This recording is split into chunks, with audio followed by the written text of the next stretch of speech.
हाय, जय श्रीराम. मी प्रसाद शिंपी. आज आजी आणि बाबांसोबत रील करतोय.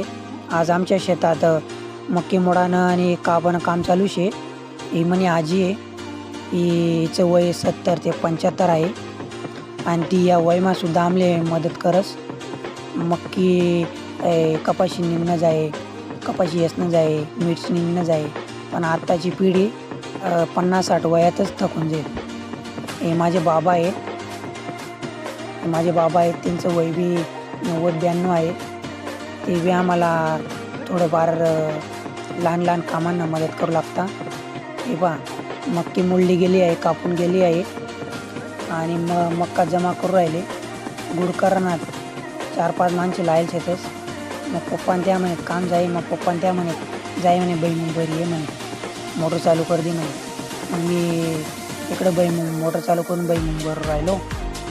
कसा वाटला आमचा बहीण कमेंट करा, मला लाईक करा, सबस्क्राईब करा. धारीवर आलो तर मांजर आणि खेकडमध्ये लढाई चालू होती. मांजर खेकडची शिकार करण्याच्या प्लॅनमध्ये होती. तिकडून लगे एक मांजर आली. मग ते दोघं बोलले असते, अरे वा आज तो जमके पार्टी आहे बाई. लगेच इकडून एक मांजर तिकडे एक मांजर चरके करू राहिली नका.